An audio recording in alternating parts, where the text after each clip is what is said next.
ভোটের পারদ চড়তেই পাণ্ডবেশ্বরে বড়সড় ধস নামল বিজেপি শিবিরে। দীর্ঘদিনের সক্রিয় বিজেপি নেতা রূপক পাঁজা আজ পদ্ম শিবির ত্যাগ করে আনুষ্ঠানিকভাবে ঘাসফুল শিবিরে যোগদান করলেন। কিন্তু দল ছাড়ার পর যে বিস্ফোরক অভিযোগ তিনি তুলেছেন তাতে অস্বস্তি বেড়েছে গেরুয়া শিবিরের। নিশানায় খোদ বিজেপি নেতা জিতেন্দ্র তিওয়ারি। দলীয় পতাকা ছেড়ে তৃণমূলের পতাকা হাতে তুলে নিলেন রূপক পাঁজা। কয়েক বছর ধরে এলাকার বিজেপির অন্যতম পরিচিত মুখ ছিলেন তিনি, কিন্তু যোগদানের পরে তিনি ক্ষোভ উগড়ে দিলেন জেলা বিজেপির প্রভাবশালী নেতা জিতেন্দ্র তিওয়ারির বিরুদ্ধে। আর দল ছাড়ার মুহূর্তেই বিজেপি নেতা জিতেন্দ্র তিওয়ারির বিরুদ্ধে বিস্ফোরক সব অভিযোগ তুললেন তিনি। রূপক পাঁজার মূল অভিযোগগুলো হলো, দলের পুরনো এবং একনিষ্ঠ কর্মীদের কোনো সম্মান নেই। জিতেন্দ্র তিওয়ারি নিজের ইচ্ছামতো দল চালাচ্ছেন, যা সাধারণ কর্মীদের জন্য অসম্মানজনক। রেজাল্টের পর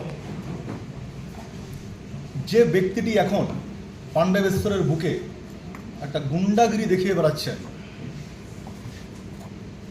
জিতেন্দ্র তিওয়ারি মহাশয়, যার বিরুদ্ধে আমি আগেও বলেছি যে উনি জিতেন্দ্র তিওয়ারি না, উনি ভারতীয় জনতা পার্টির জন্য ক্যান্সার বিমারি।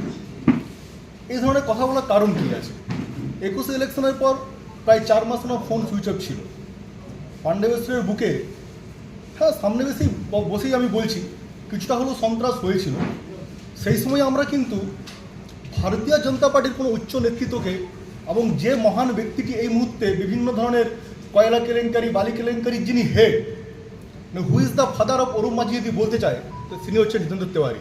তিনি আজকের দিনে বলে বেড়াচ্ছেন যে কয়লা কেলেঙ্কারি কে করছে, বালি কেলেঙ্কারি কে করছে। ওনাকে কিন্তু সেই সময় আমরা দেখতে পাইনি। এবং আপনারা যারা এখানে রিপোর্টার ভাইয়েরা আছেন, আপনারা মন থেকে বলুন তো, যে বিজেপির কটা লোক জিতেন্দ্র তিওয়ারির সঙ্গে ঘুরে বেড়ায়? একটা লোক আপনারা দেখান যে এই লোকটা বিজেপির লোক, পুরনো বিজেপির লোক। অ্যাটলিস্ট জিতেন্দ্র তিওয়ারির আগে 4-5 বছর আগে থেকে বিজেপি করছে, বেশি পুরনো যাচ্ছি না, যে এই ব্যক্তিটি জিতেন্দ্র তিওয়ারির সঙ্গে ঘুরে বেড়ায়। আপনারা কিন্তু একটা লোককেও দেখাতে পারবেন না। তার সঙ্গে কারা ঘুরে? সেই সময়কার তৃণমূল দ্বারা বহিষ্কৃত কয়লা চোর সঞ্জয় যাদব। এখন যার মনে হচ্ছে নারায়ণ চক্রবর্তী ভালো কাজ করছে না, সেই পলাশ পাণ্ডে, এরা আরও কয়েকটা যারা তৃণমূলে আছে, উমেশ মিশ্রা, সেই সময় তৃণমূলের দ্বারা বহিষ্কৃত, ওই কটা লোককে নিয়ে আবার পাণ্ডবেশ্বরের বুকে উনি একটা গুন্ডাদের টিম তৈরি করেছেন। প্রহ্লাদ সাউ, দেব পাসওয়ান, এরকম কিছু গুন্ডা আছে যারা আমার উপরও হামলা করেছিল, কারণ ওই ওদের বাবার এগেস্টে আমি কিছু বলেছিলাম। এই দলটাকে 21 ইলেকশনের পর অনেকেই আছেন পুরনো এখানকার যারা সাংবাদিক, ঠিক আছেন, এবং এখানকার তৃণমূল নেতৃত্বও আছেন। 21 ইলেকশনের পর ভারতীয় জনতা পার্টিকে হামাগুড়ি থেকে পায়ে দাঁড়ানো শিখিয়েছিলাম পাণ্ডবেশ্বরের বুকে আমি, as a convener. Jitendra Tiwari আসার পর ওনার মনে হয়েছে কোথাও না কোথাও উনি প্রতিদ্বন্দ্বী পেয়ে গেছেন।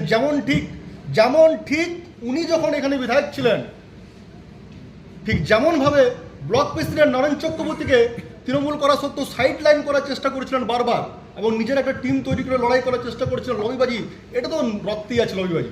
সেম জিনিস আমার সঙ্গে পাণ্ডবেশ্বরের বুকে প্রতিফলিত হতে দেখা গেল। এটা আমি মেনে নিইনি। আমি প্রথম দিন থেকেই, আমার রিপোর্টার ভাইরা সবাই জানেন, আমি প্রথম দিন থেকেই তিওয়ারির এগেস্টে কথা বলেছি, কারণ উনি এখনো ভাজপাই হতে পারেননি। এবং আমি বিজেপির উচ্চ নেতৃত্বকেও বলবো আজকে এই কনফারেন্সের মাধ্যমে, এই সব লোকের জন্য, স্পেশালি লাইক জিতেন্দ্র তিওয়ারি, ভারতীয় জনতা পার্টি পশ্চিমবঙ্গে স্বপ্ন দেখা ছেড়ে দিই। আজ কিসের অত্যাচারের কথা? পাটসাওড়ার ঘটনা আমরা ভুলে গেছি? পশ্চিমবঙ্গের মধ্যে সব থেকে ঘটনাজনক ঘটনা ঘটেছিল, সে ঘটনাকে কে চাপা দিয়েছিল? সে ঘটনা কার নেতৃত্বে ঘটেছিল? জিতেন্দ্র তিওয়ারির নেতৃত্বে ঘটেছিল পাটসাওড়ার ঘটনা। একজন পুলিশ অফিসারের মাথায় গোল্ডার মেরে দেওয়া, কার লোক মেরেছিল? তারা কি বিজেপির লোক ছিল? না, তারা জিতেন্দ্র তিওয়ারির লোক ছিল। আমি নারায়ণ চক্রবর্তীর এগেস্টে লড়াই করেছি, কিন্তু কোনোদিনই ব্যক্তিগত আক্রমণ আমি কোনো তৃণমূলের ব্যক্তির দ্বারা আমার উপর পাইনি।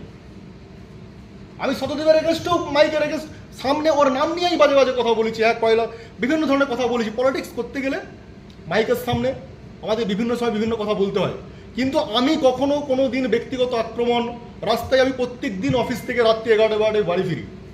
পাণ্ডবেশ্বরকে যারা বলে দুষ্কৃতির এলাকা, যারা বলে তারাই অ্যাকচুয়ালি করে রেখেছিল, কিন্তু আমি তো একদিন ধরে আসছি, কই আমার উপর তো কোনো হামলা হয়নি, ব্যক্তিগত হামলা হয়নি, আমার গায়ে তো একটা বোম পড়েনি। এই মুহূর্তে